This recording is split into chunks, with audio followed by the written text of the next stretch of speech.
E graças a Deus, Deus nos dá essa oportunidade maravilhosa de podermos estar juntos como igreja dele, cultuando a esse Deus maravilhoso e podemos aprender mais da sua palavra. Temos liberdade de estar num local aberto e publicamente professarmos a nossa fé para que juntos possamos ser sal e luz nesse mundo. Esse é o nosso objetivo como cristãos.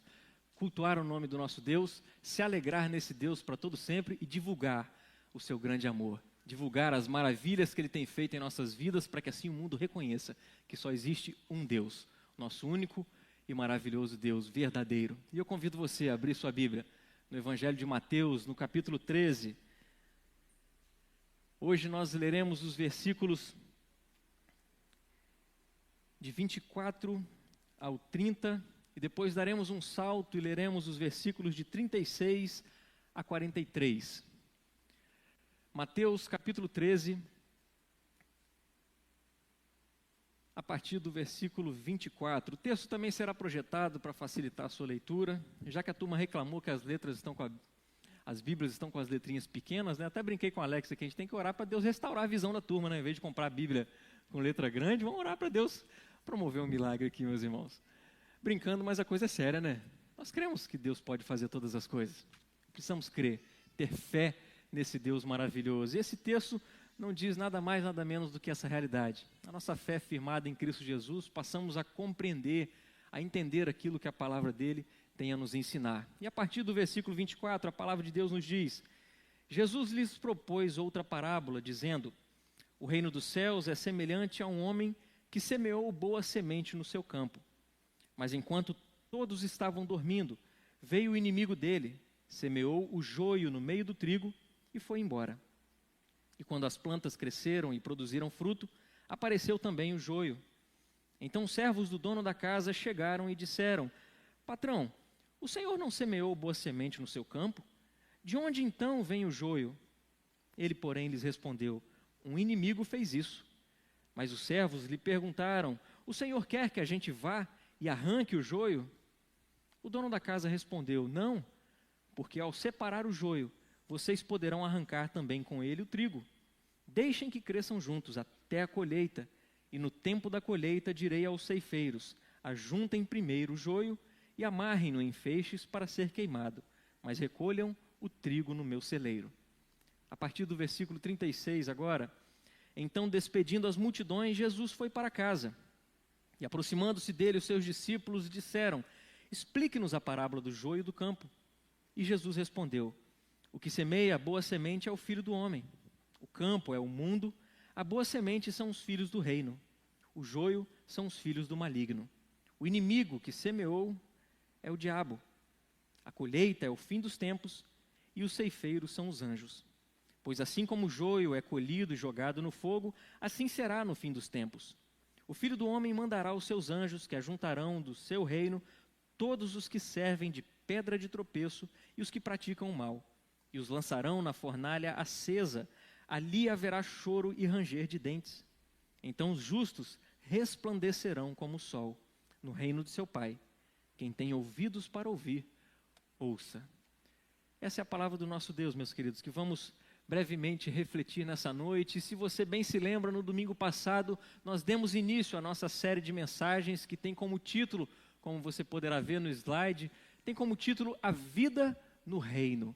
Nós começamos no domingo passado uma série em que iremos refletir acerca das parábolas que Cristo Jesus contou e que o evangelista Mateus destacou aqui no capítulo 13 para nós. E nós aprendemos até então que o objetivo de Cristo Jesus, através não só dessas parábolas, mas através de todos os seus ensinamentos, era exatamente treinar os seus discípulos para a vida no reino. E acredito que não muito tempo atrás, nós refletimos acerca da parábola do semeador. Os irmãos podem com certeza se lembrar disso. O semeador saiu a semear, jogou as sementes, algumas caíram à beira do caminho, outras caíram num solo rochoso, outras caíram entre os espinhos, mas houveram aquelas que caíram em terra fértil, em solo fértil. E nós aprendemos que toda a história dessa parábola do semeador se resume no fato de que a grande diferença entre aqueles que recebem a semente, ou seja, a palavra de Deus, a grande diferença entre aquelas pessoas que recebem bem e dão frutos, e aquelas que não recebem e, portanto, não conseguem dar frutos, A grande diferença é que aqueles que recebem bem a palavra de Deus são aqueles que de fato a compreendem, são aqueles que a entendem, são aqueles que conseguem o conhecimento obtido através da palavra do Senhor. E foi esse o aprendizado que nós tivemos aqui no domingo passado, quando vimos acerca do entendimento, a importância do entendimento, nós vimos acerca do impacto do entendimento, nós vimos também acerca das implicações que o entendimento faz nas nossas vidas. E hoje, na continuação aqui da nossa série de mensagens, nós vamos ver que mais uma vez Jesus Cristo traz um tema agrícola. Assim como na parábola do semeador, ele traz agora a famosa parábola do joio, também conhecida como a parábola do joio e do trigo.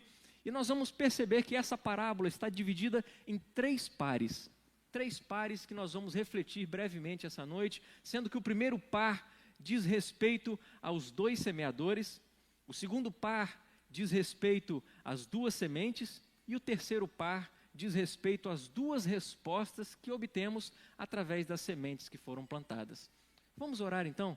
Vamos pedir a direção do nosso Deus diante dessa mensagem que Ele tem aos nossos corações. Convido você a fechar os seus olhos. Vamos falar com o nosso Deus.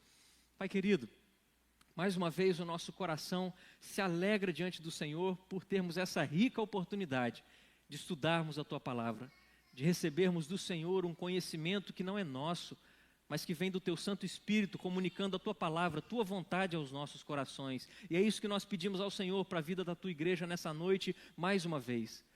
Ilumina o nosso entendimento, ilumina a nossa compreensão, para que possamos de fato aprender em nossas vidas e colocar em prática aquilo que o Senhor tem a nos ensinar. Essa é a nossa oração e oramos com fé, em nome de Cristo Jesus. Amém e amém. E nós vamos ver em primeiro lugar então, meus queridos, desses pares que nós temos aqui, acerca dos 2 semeadores. Em primeiro lugar, os 2 semeadores. Quando nós olhamos aqui diretamente para o texto, já fica muito bem claro. O texto nos apresenta o fato de que nessa parábola, Jesus conta que há um homem que semeia a boa semente no campo. E enquanto todos estão dormindo, o que acontece? Vem um inimigo e planta o joio no meio do trigo. E aí quando nós pulamos para os versículos 37 e o versículo 39, nós somos levados a refletir acerca daquilo que o próprio Cristo Jesus traz, acerca de quem são esses 2 semeadores. Aquele que semeia a boa semente é quem? É o Filho do Homem, é o próprio Senhor Jesus. E aquele que semeia o joio é naturalmente, nas palavras de Cristo Jesus, o diabo, o inimigo de nossas almas. Isso basicamente nos diz, meus queridos, que no reino de Cristo Jesus existe um conflito. No reino de Cristo Jesus plantado nesse mundo, ele não consegue ser vivido sem oposição, sem contradição, sem um conflito. É isso que Jesus basicamente está ensinando aos seus discípulos e a cada um de nós aqui. E é interessante que quando olhamos um panorama geral acerca da palavra de Deus, existe esse mesmo linguajar acerca de um conflito, acerca de uma oposição. Jesus tratou disso por outras vezes e o apóstolo Paulo diz respeito a esse conflito, agora não trazendo uma linguagem agrícola. Ele fala realmente de uma luta, de uma guerra. Olha o que o texto que Paulo escreve aos Efésios nos ensina. Lá no capítulo 6, versículos 11 e 12, ele diz: vistam-se com toda a armadura de Deus, para poderem ficar firmes contra as ciladas do diabo. Porque a nossa luta não é contra a carne, mas contra os principados e as potestades, contra os dominadores desse mundo tenebroso, contra as forças espirituais do mal nas regiões celestes. Percebam então, meus queridos irmãos e minhas queridas irmãs, que essa luta é real. Essa luta não é uma batalha, não é um conflito, não é uma oposição que nós só enfrentaremos à medida que amadurecermos na nossa fé. À medida que o nosso relacionamento com Deus estiver num patamar muito elevado. Não, essa luta já existe. Essa luta é real, essa luta está acontecendo. E creia, está acontecendo nesse momento, agora, na sua vida. Porque enquanto estamos aqui cultuando ao Senhor Deus, enquanto estamos cantando lindas canções de louvor a Deus, enquanto estamos com a nossa atenção voltada para a exposição da palavra de Deus, a nossa carne que é fraca, o inimigo de nossas almas, muitas vezes quer semear o joio aqui na nossa mente. Quer colocar na nossa mente, no nosso entendimento, muitas vezes aquilo que não vem do Senhor. E eu não sei como é que está a sua mente aqui nessa noite. De repente você está preocupado com suas finanças. De repente você está preocupado com a sua família, com seus relacionamentos. E tudo isso vem de uma forma a te atrair para que você não venha prestar atenção na mensagem do Senhor. Essa batalha é real. Ela existe. E quando estamos lá fora, meus queridos, essa batalha se torna cada vez mais sangrenta, mais cruel. Não porque lutamos contra carne ou sangue, mas se torna sangrento e cruel porque o inimigo de nossas almas, ele não mede esforços para nos tirar da presença do Senhor. Ele está o tempo todo nos querendo afastar de Deus. E nós precisamos perceber que essa batalha é real, essa batalha existe. É claro que Cristo Jesus sabe disso, não é à toa que Ele traz parábolas, nos ensinando acerca dessa batalha, dessa oposição, nos mostrando que há sim conflito, há hostilidade no reino de Deus. E o recurso da agricultura que Jesus utiliza aqui, ele foi projetado estrategicamente para poder mostrar para nós aqui um destaque acerca de uma dimensão muito estreita e específica desse conflito. Como que ele acontece nas nossas vidas. Porque, observe na parábola aqui comigo, que o inimigo, aquele que semeia o joio, ele não tem nenhum outro objetivo a não ser o quê? Arruinar a colheita daquele homem. Destruir a colheita do mestre, estragar a colheita e, acima de tudo isso, manchar a sua reputação. A gente consegue perceber isso claramente aqui no texto. Ele se utiliza de uma estratégia bastante eficaz. Percebam comigo no versículo 25. Em que momento que ele vai semear o joio? Enquanto todos estavam dormindo. O inimigo se aproveita de um momento de vulnerabilidade. E a gente precisa estar atento a esses momentos em nossas vidas, meus queridos, que nós não somos fortes o suficientes para, com as nossas próprias forças, vencermos esse inimigo de nossas almas. Nós somos sim vulneráveis e precisamos reconhecer essa realidade nas nossas vidas. E no versículo 26, nós somos informados que as plantas cresceram, produziram fruto, e aí eles perceberam que no meio estava o joio. E aí no versículo 27, os servos chegam para aquele senhor e dizem o seguinte: patrão, o senhor não semeou a boa semente no seu campo? De onde então vem o joio?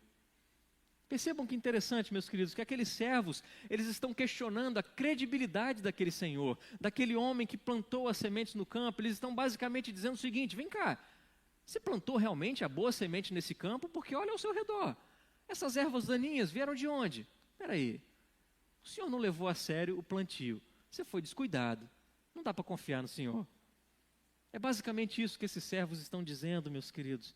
E quando a gente percebe uma dimensão espiritual acerca daquilo que Jesus Cristo está transmitindo aos seus discípulos e a cada um de nós aqui, Ele está mostrando para a gente basicamente a estratégia clássica de Satanás sobre as nossas vidas. A estratégia que Satanás utiliza em cada um de nós através da sua insistência repetida desde o jardim do Éden. Porque facilmente a gente consegue se recordar daquilo que lemos lá no Gênesis, como que Satanás, através da serpente, se aproxima de Eva e diz o seguinte: vem cá, Deus realmente disse que você não pode comer de nenhuma das árvores do jardim? Não foi assim que a serpente disse? Você não pode comer de nenhuma das árvores do jardim? E aí Eva vem e diz o seguinte: olha, a gente não pode comer da árvore que está no meio do jardim, porque se a gente comer dessa árvore, desse fruto, a gente vai morrer. E desde que Satanás, através da serpente, diz o seguinte: olha, você não pode comer de todas as árvores, Satanás já está ali plantando ideias erradas na cabeça de Eva, na mente de Adão, dizendo o seguinte: olha, está vendo como é que Deus é injusto? Está vendo como é que Deus é restritivo demais diante das suas ordens? Está vendo como é que Ele é legalista, ao extremo de não deixar vocês comerem do fruto? E aí Eva diz: não, só dessa árvore que a gente não pode comer, se a gente comer, a gente vai morrer. E aí Satanás continua dizendo o quê? É claro que vocês não vão morrer, certamente vocês não vão morrer. Deus sabe que a partir do momento que vocês comerem desse fruto, os seus olhos vão se abrir e vocês serão como Ele. E Satanás continua plantando a sua semente, meus queridos, fazendo o seguinte: olha, não creia em Deus, não acredite na palavra de Deus. É isso que ele disse para Adão e Eva. Não confiem nesse Deus. Ele não quer que vocês sejam iguais a Ele. Não deem ouvidos a esse Deus. Porque o verdadeiro alvo, meus queridos, de Satanás, o verdadeiro alvo do inimigo de nossas almas e todo aquele esquema que ele usa para ludibriar os cristãos, ele está visando a honra, a reputação, a glória do nosso Deus. É isso que ele quer minar. É isso que ele quer destruir, é isso que ele quer difamar. E a parábola aqui que Jesus conta acerca do joio plantado no meio do trigo, nos ensina que Satanás está fazendo aquilo que ele pode para arruinar o meu e o seu testemunho. Satanás está fazendo aquilo que ele pode para que a gente venha questionar a suficiência de Deus em nossas vidas, para a nossa salvação. Ele está fazendo muitas vezes destruir a nossa fé, destruir a nossa confiança no Senhor Jesus. Ele quer destruir a nossa segurança em Cristo. Ele quer fazer, meus queridos, que nos tornemos desprezíveis aos olhos desse mundo, para que venhamos realmente a ser rejeitados por aquelas pessoas que não compreendem a mensagem do Evangelho. E ele faz tudo isso, meus queridos, não apenas para nos ferir, para nos perturbar, para fazer com que a gente perca a nossa paz. Ele faz tudo aquilo que ele faz, causando estragos em nossas vidas pessoais, causando estragos em nossos relacionamentos, causando estragos na vida da igreja. Tudo isso porque ele tem uma agenda maior em mente. Ele quer fazer com que Jesus seja o vilão da história. Ele quer fazer com que Cristo Jesus seja o bandido. O objetivo de Satanás em todos esses esquemas odiosos que ele faz é exatamente roubar a glória do Senhor Jesus, para que ele não tenha crédito na vida do ser humano. Ele quer que as pessoas olhem para as sementes que o próprio Jesus plantou no seu reino, a sua igreja plantada nesse mundo. Ele quer que o mundo olhe para a igreja, mas simplesmente veja o joio, simplesmente veja a erva daninha. Simplesmente veja no meio do povo de Deus, no meio da igreja de Cristo Jesus. Satanás quer que o mundo veja a hipocrisia. Satanás quer que o mundo veja no meio da igreja a mentira, a discórdia, as divisões, as dissensões, as facções e tudo aquilo que cada dia mais nos afasta e contribui para um mau testemunho cristão. Satanás quer que o mundo simplesmente olhe para tudo isso. E dessa forma o mundo diz o seguinte: essas pessoas professam a fé em Cristo Jesus, um Cristo que eles acreditam que muda a vida deles. E a gente canta até canções dizendo assim, né? Jesus Cristo mudou o meu viver. Na verdade, Giovanni, é a luz que ilumina o meu ser. Sim, Jesus Cristo mudou o meu viver. Mas Satanás quer que o mundo olhe para a igreja e não olhe para essa mudança, e não veja essa mudança, mas simplesmente veja o joio, veja a erva daninha, veja os problemas que existem na igreja de Cristo Jesus, e eles digam: esse Jesus não faz diferença, esse Jesus é inútil. Se não consegue mudar a vida daquele que se diz cristão, por que vai mudar a minha vida? Satanás quer que o mundo olhe para a igreja dessa forma, meus queridos. O objetivo de Satanás é trazer descrédito ao nome de Cristo Jesus, é difamar o nosso Senhor e Salvador, semeando então, no meio do reino de Deus, o joio no meio do trigo. Mas graças a Deus que, embora Satanás busque vandalizar toda a obra de Cristo Jesus, todo o plantio que ele fez do trigo, nós não podemos perder de vista que é o Filho do homem que semeia a boa semente. Nós não podemos perder isso de vista, embora Satanás tente atacar com todas as estratégias que ele pode. Quem plantou a boa semente, quem planta a sua igreja nessa terra é o próprio Cristo Jesus. Jesus é quem planta cristãos no mundo e nós somos parte disso. Nós somos a boa semente plantada por Cristo Jesus. A igreja crê nisso? Nós somos essa boa semente. Portanto, vivemos nessa oposição, vivemos sob ataques do nosso inimigo. E precisamos estar em alerta, precisamos estar atentos, porque se hoje nós somos cristãos, nós o somos por causa de Cristo Jesus. Nós o somos por causa do Filho do Homem, somos fruto do seu trabalho, somos obra de suas mãos. E quando nós olhamos para esse linguajar que a parábola do próprio Cristo Jesus traz, acerca de quem é aquele homem que semeou a boa semente, que é o Filho do Homem, é o próprio Cristo Jesus, nós podemos nos recordar das palavras do profeta Daniel, lá no capítulo 7, versículos 13 e 14, o profeta Daniel diz o seguinte: eu estava olhando nas minhas visões da noite, e eis que vinha com as nuvens do céu alguém como o Filho do Homem. Ele se dirigiu ao ancião de dias e o fizeram chegar até ele. Foi-lhe dado o domínio, a glória e o reino, para que as pessoas de todos os povos, nações e línguas o servissem. O seu domínio é eterno, que não passará, e o seu reino jamais será destruído. E eu quero que você perceba comigo, meus queridos, que palavras maravilhosas nós podemos ver aqui. Palavras que nos trazem segurança, palavras que nos trazem conforto, palavras que nos trazem confiança, porque diante de toda a estratégia e malícia que Satanás utiliza, nós temos a certeza e a plena convicção de que se nós somos cristãos hoje, nós somos plantados por Cristo Jesus, amém? Somos sua igreja, fomos salvos por Ele, fomos escolhidos por Ele, e tudo aquilo que Satanás tenta fazer, de minar a soberania de Deus, de minar, de trazer descrédito ao próprio Cristo Jesus, é o Filho do homem, é o próprio Cristo Jesus que planta a sua igreja no mundo. A despeito de todas as tentativas de Satanás para arruinar essa colheita, a igreja não pode ser destruída, porque o texto nos diz, o domínio do Filho do homem é domínio o quê? Eterno. É um domínio eterno que não passará, e o seu reino jamais será destruído. Não é à toa que o próprio Cristo Jesus afirmou que diante da igreja as portas do inferno não prevaleceriam. Diante da sua igreja as portas do inferno não prevaleceriam, porque é o próprio Jesus que faz cristãos. É o próprio Jesus que semeia a boa semente. E essa é uma notícia maravilhosa, meus queridos. É uma notícia digna de toda confiança, digna de toda aceitação, porque toda a esperança que nós temos precisa residir em Cristo Jesus. A esperança que nós temos, meus queridos, para a nossa própria vida, para a vida dos nossos irmãos, para a vida da nossa família, para a vida da nossa igreja, para o nosso futuro, deve repousar única e exclusivamente em Cristo Jesus. Não em mim, não em você, não uns nos outros, não em qualquer outro tipo de autoridade, seja ela espiritual, seja política, não. Mas a nossa esperança tem que residir em Cristo Jesus, apenas em Cristo Jesus, porque Ele é quem salva, Ele é a esperança das nações, Ele é quem planta os cristãos no mundo, Ele é quem planta os cristãos no seu reino, o único capaz de nos libertar, o único capaz de nos reconciliar com Deus é Cristo Jesus.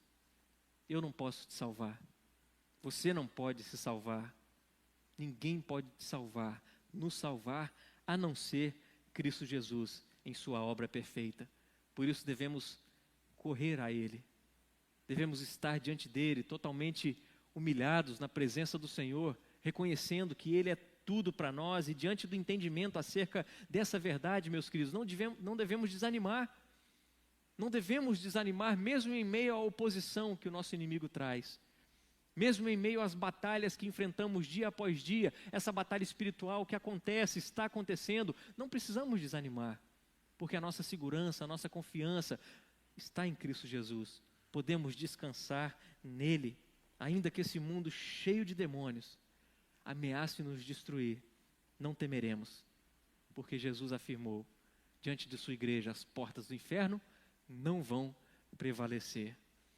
A parábola do joio e do trigo aqui, meus queridos, está nos dizendo que a salvação pertence ao Senhor. É de Jesus que nós precisamos. Vamos nos apegar a Ele cada vez mais, porque a salvação pertence ao Senhor. Amém?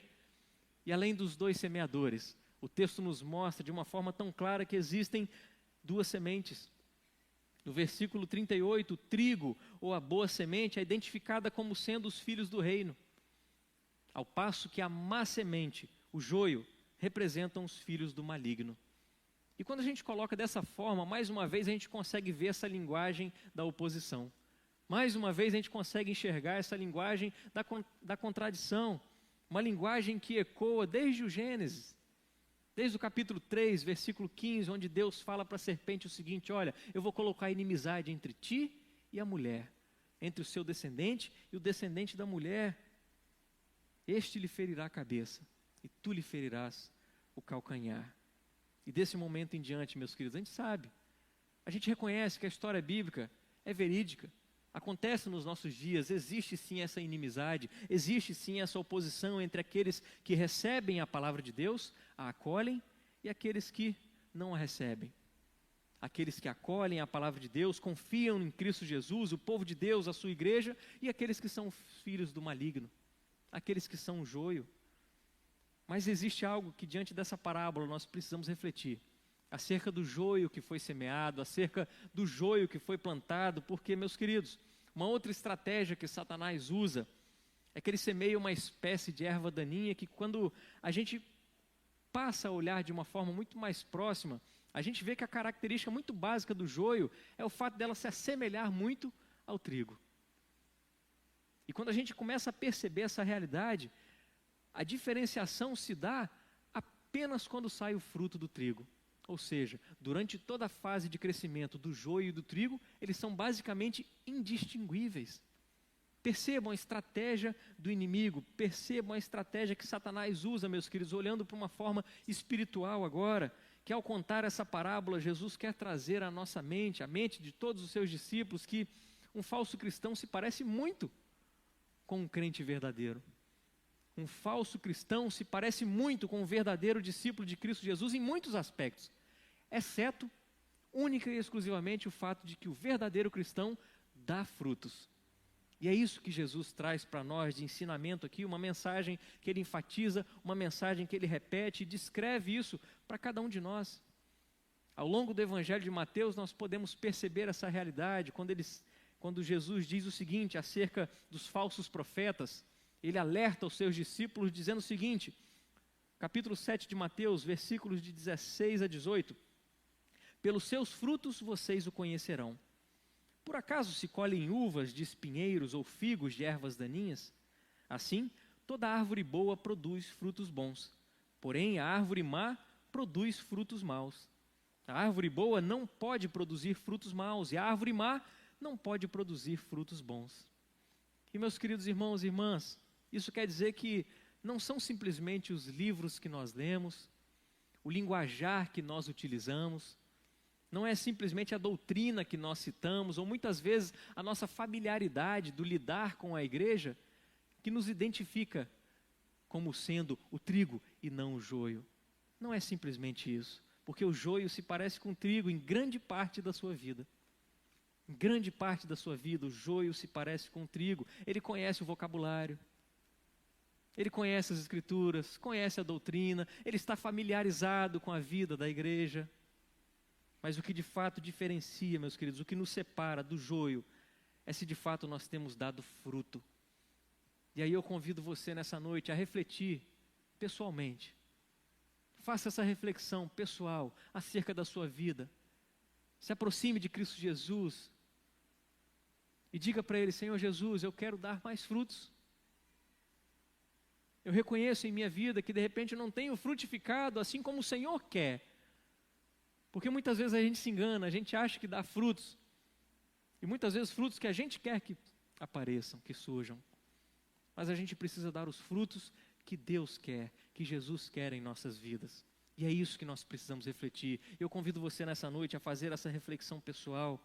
Porque aquele que dá frutos, meus queridos, aquele que é um verdadeiro cristão, um verdadeiro discípulo de Jesus, ele se distingue, não basicamente se distingue por conhecer a Cristo Jesus simplesmente no aspecto da sabedoria, sabe tudo sobre Jesus, não.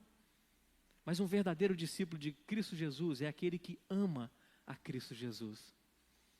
Um verdadeiro discípulo de Cristo Jesus é aquele que ama os que são de Cristo Jesus, é aquele que ama o povo de Deus. O verdadeiro discípulo de Cristo Jesus é aquele que ama os seus inimigos, que ora por seus inimigos. O verdadeiro discípulo de Cristo Jesus é aquele que ama congregar com o povo de Deus. Não simplesmente sabe lidar com a igreja, mas ama aquilo. Ama servir aos irmãos, porque está servindo a Deus. Afinal de contas, ele ama a Deus, ele ama Jesus. O verdadeiro discípulo de Cristo Jesus ama a comunhão com Deus, a comunhão com os irmãos. É aquele que entende que os seus pecados foram totalmente perdoados por Cristo Jesus na cruz e agora ele está apto a perdoar pecados também. Porque se ele foi muito perdoado, ele muito deve perdoar. E para o perdão não existem limites, meus queridos. Devemos perdoar e perdoar sempre. Aquele que é um verdadeiro discípulo de Cristo Jesus reconhece os seus pecados e está pronto diante de Cristo Jesus a mudar de vida, a viver em novidade de vida, a andar em santidade, em piedade. É aquele que luta contra os seus pecados. E o resultado de tudo isso, meus irmãos, é que ele dá fruto. E dá fruto em ambos os sentidos. Fruto do Espírito, porque ele passa a exercitar paciência, alegria, paz, amor, domínio próprio, mansidão. Tudo aquilo que reveste o nosso caráter, nos assemelhando a Cristo Jesus. O verdadeiro discípulo de Cristo Jesus acolhe isso em suas vidas. Mas para além de tudo isso, ele também faz discípulos, outros frutos, porque pessoas conhecerão a Cristo Jesus através da minha vida e da sua vida. Amém? Essas são as sementes, meus queridos, que precisamos observar e perceber. Sementes que, quando plantadas, Precisamos enxergar em nossas vidas: será que eu tenho sido trigo? Ou tenho me disfarçado? Tenho vivido como joio? Faça essa avaliação pessoal e continue entregando a sua vida ao Rei dos Reis e Senhor dos Senhores. Amém? Em terceiro e último lugar, além dos dois semeadores, além das duas sementes, existem aqui nessa parábola as duas respostas exatamente a essas sementes que foram plantadas. Respostas essas que indicam exatamente a postura de todo cristão, a postura do verdadeiro discípulo de Cristo Jesus. A primeira resposta é exatamente um cuidado que nós devemos ter acerca do julgamento precipitado. A primeira resposta, meus queridos, nós podemos ver no versículo 28, quando aqueles servos encontraram um joio crescendo no meio do trigo. Observe como é que eles são zelosos em agir. Eles rapidamente se voluntariam e dizem o que para o seu senhor? Você quer que a gente recolha todo esse joio? Você quer que a gente tire no meio do trigo esse joio? Eles perguntam para o seu senhor. Eles querem agir, eles querem consertar, corrigir toda aquela situação. Só que diante de todo esse zelo, meus queridos, percebam que embora exista o zelo, não existia o conhecimento. E é nesse ponto que mais uma vez olhamos para aquilo que vimos no domingo passado, a importância do conhecimento, a importância da compreensão e do entendimento acerca de quem é Jesus e da sua mensagem. Esses homens, Jesus Cristo demonstra claramente, eles tinham zelo, mas não tinham o conhecimento. Eles eram apressados em querer consertar as coisas, mas o mestre os proíbe, dizendo o seguinte: olha, não, porque ao separar o joio, vocês poderão também arrancar com ele o trigo. Deixam que cresçam até a colheita. Deixem que cresçam até a colheita. E meus queridos, quando nós olhamos para esse ensinamento de Cristo Jesus, percebemos o fato de que na igreja visível do Senhor Jesus, bem no meio da boa semente, sempre existe o joio. Há sempre o joio a ser encontrado no meio do povo de Deus. E nem sempre nós podemos distinguir com exatidão quem é o joio e quem é o trigo. Por isso precisamos estar atentos, por isso precisamos ter o cuidado com o julgamento precipitado. Porque se nós agirmos precipitadamente, se nos apressarmos em julgar uns aos outros, meus queridos, a gente pode afetar drasticamente a vida do irmão. A gente pode trazer impactos negativos na vida daqueles que são realmente cristãos, que querem um relacionamento com Cristo Jesus, que têm caminhado em fé. Por isso precisamos ter cuidado com julgamentos precipitados, que muitas vezes nós somos levados a ter. Porque somos pecadores, somos falhos. Muitas vezes olhamos muito mais para o pecado do nosso irmão do que para o nosso próprio pecado. Porque o orgulho nos enche, ao invés de olharmos humildemente para as nossas próprias vidas e reconhecermos que somos falhos, que somos pecadores. É aquilo que Jesus ensinou, né? Por que você olha para o cisco que está no olho do seu irmão, mas não repara um pedaço de pau gigantesco que está no seu olho? A gente tem que ter humildade. A gente tem que ser hábil em não julgar precipitadamente, porque, meus queridos, a gente pode sim prejudicar a caminhada de tantas e tantas pessoas que com sinceridade querem seguir a Cristo Jesus. E o grande ponto dessa história aqui, meus queridos, é que somente o Filho do Homem, somente Cristo Jesus pode enxergar o coração. Somente Ele pode trazer esse discernimento acerca de quem é o joio e quem é o trigo. Não cabe a nós determinar, principalmente se alguém é salvo ou não.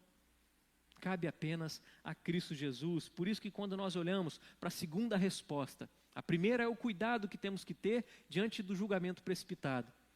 Mas a segunda é realmente o fato de que, apesar de que devemos ter cuidado quanto ao julgamento precipitado, ainda assim ocorrerá um julgamento. O julgamento final é certo, haverá um julgamento no final das contas. E Jesus deixa isso muito bem claro a partir do versículo 39, quando ele diz, olha, a colheita é o fim dos tempos, e os ceifeiros são os anjos. Pois assim como o joio é colhido e jogado no fogo, assim será no fim dos tempos. O Filho do Homem mandará que os seus anjos, que ajuntarão do seu reino todos os que servem de pedra de tropeço e os que praticam o mal, e os lançarão na fornalha acesa. Ali haverá choro e ranger de dentes. Então os justos resplandecerão como o sol no reino de seu Pai. Quem tem ouvidos para ouvir, ouça. E como nós bem sabemos, meus queridos, nós podemos não ser plenamente capazes de fazer essa distinção de quem é joio, de quem é trigo. de quem realmente é nascido de novo e quem não é. Mas o fato é que Cristo Jesus pode, o Filho do homem pode, e o julgamento está por vir. Cristo Jesus está às portas, Cristo Jesus está voltando, e no dia do julgamento, a realidade que essa metáfora que o próprio Cristo Jesus apresenta de uma fornalha acesa, essa realidade, meus queridos, é muito pior do que essa própria metáfora. Porque o próprio Cristo Jesus diz que ali, naquele local, naquele lugar, haverá choro e ranger de dentes. Ou seja, ali a tristeza não será consolada, porque ali não terá a presença de Deus. E meus queridos, nós devemos levar muito a sério essa mensagem, porque essa realidade vai envolver todas aquelas pessoas que mesmo estando dentro da igreja visível, mesmo se travestindo de um cristão, de um discípulo de Cristo Jesus, elas ainda permanecem sendo uma erva daninha, permanecem sendo o joio. E é uma imagem terrível que a gente não pode evitar. Afinal de contas, foi o próprio Cristo Jesus que falou acerca dessa realidade. Uma realidade que nós não devemos omitir quando pregamos acerca do Evangelho, do grande amor de Deus, que existe sim, céu e inferno. O próprio Jesus Cristo ensinou acerca do inferno de maneira tão vívida e de maneira tão frequente, meus queridos. Essa parábola demonstra essa realidade, e isso faz todo sentido. Porque o próprio Cristo Jesus, aquele que estava ensinando essa parábola, era aquele que desceria, e de fato desceu ao inferno para salvar os pecadores. Ele conhecia todo aquele horror. E meus queridos, Jesus Cristo declara: há um inferno. Sim, há um inferno, mas que também há um céu. Ele mesmo conclui dizendo isso no versículo 43, então os justos resplandecerão como o sol no reino do seu Pai. E eu chamo a sua atenção para essa realidade, meus queridos, para que a gente perceba que coisa gloriosa será sermos recebidos como o trigo, como aqueles que foram verdadeiramente plantados por Cristo Jesus no seu reino, sermos recebidos de braços abertos, assim como aquela parábola dos talentos, quando o Senhor volta e diz para os servos: muito bem, servo bom e fiel, você foi fiel no pouco, sobre o muito eu te colocarei, entra no gozo do seu Senhor. Como será maravilhoso a gente fazer parte desse povo, e de fato sermos reconhecidos pelo próprio Cristo Jesus como trigo. Nós vamos refletir a glória de Cristo Jesus. O próprio Jesus diz isso: eles resplandecerão como o sol. Meus queridos, nós seremos completamente transformados. Em nós não habitará mais o pecado. Nenhum resquício de mal estará em nós, porque seremos perfeitos como Cristo Jesus é perfeito. O caráter dele será apropriado por cada um de nós, porque ele mesmo nos transformará. Transformará a nossa alma, transformará os nossos corpos para a honra e glória do nosso Deus. Por isso ele diz no final: quem tem ouvidos, ouça. E sabe o que Jesus quer dizer com isso? Quem tem ouvidos, ouça. Jesus Cristo está dizendo o seguinte: olha, confie em mim. Confie em mim. Não existe nada mais nesse mundo que você possa confiar, mas confie em mim, porque eu sei, eu conheço a sua vida, eu sei da realidade do inferno e do céu, e Ele está à nossa disposição, meus queridos. Cristo Jesus está à nossa disposição, nos transmitindo o seu conhecimento, a sua sabedoria. Por isso a importância do entendimento, o impacto do entendimento, as implicações do entendimento, porque quando compreendemos a palavra de Deus nas nossas vidas, tudo isso resulta em frutos. Frutos para a honra e glória do nosso Deus. Porque um dia Ele se fez homem, habitou entre nós, sem pecado, foi tentado por Satanás. Percebam que no momento de vulnerabilidade, não é mesmo? 40 dias no deserto, jejuando. Claro que Ele sentiu fome. E depois desses 40 dias que Satanás vem, olha, faça com que essas pedras se transformem em pães, e assim você vai saciar a sua fome. E aí como que Cristo Jesus responde? Nem só de pão viverá o homem, mas de toda a palavra de Deus. E é disso que nós precisamos viver de fato, meus queridos, da palavra de Deus. Que ela sim dê conhecimento a cada um de nós. Que ela sim transmita compreensão às nossas vidas. Que o Espírito Santo, falando aos nossos corações, às nossas mentes, através da Escritura Sagrada, possa nos dar a verdadeira compreensão de quem nós somos. Somos trigo, não somos joio. Em nome de Jesus, amém? Que Deus nos santifique. Que Deus nos dê uma vida de piedade em nome de Jesus. Quero convidar você a se colocar de pé nesse momento. Acredito que o coro vai vir aqui à frente, não é verdade?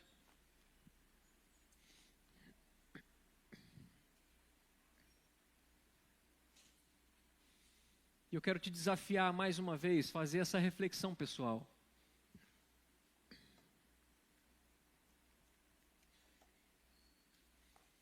Você que de fato compreendeu que Jesus Cristo mudou o seu viver, e tem mudado dia após dia, mas que por vezes você erra, você peca, é claro, nós somos pecadores, mas que ainda assim você quer continuar caminhando com Cristo Jesus.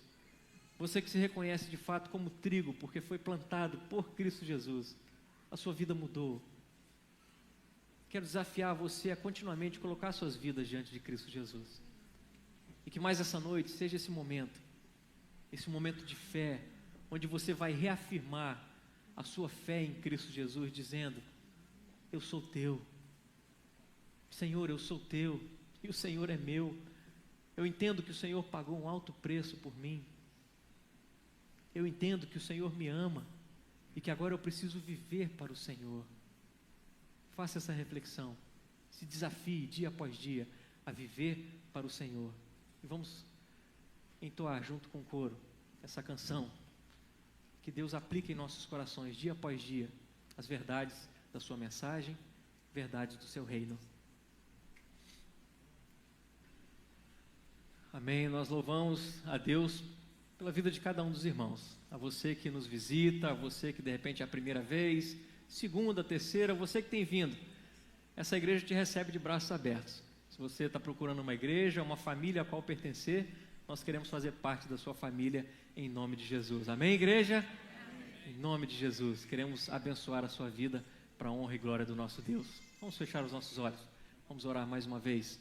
Pai querido, mais uma vez o nosso coração é grato diante de Ti, celebra ao Senhor, como nós acabamos de cantar, cheios de gratidão, cheios de alegria, com fervor, porque o nosso coração é incendiado pelo Senhor, não por aquilo que sentimos simplesmente, mas por aquilo que compreendemos através da Tua palavra, da Tua mensagem, que possamos explorar cada vez mais isso, um conhecimento que vem do Senhor, para que isso se torne algo tão prático em nossas vidas. Deus, pedimos a Tua sabedoria, para que o Senhor nos ajude, Deus, a caminhar de acordo com a Tua vontade, de acordo com os Teus ensinamentos.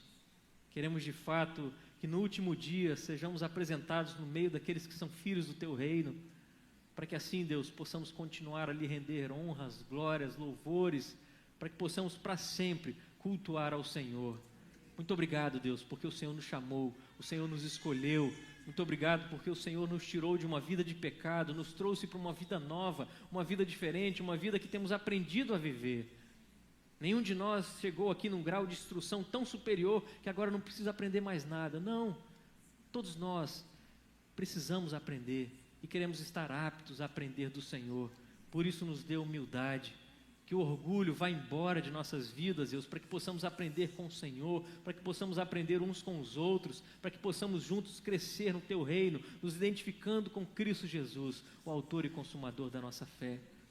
Nos abençoe nisso, Deus.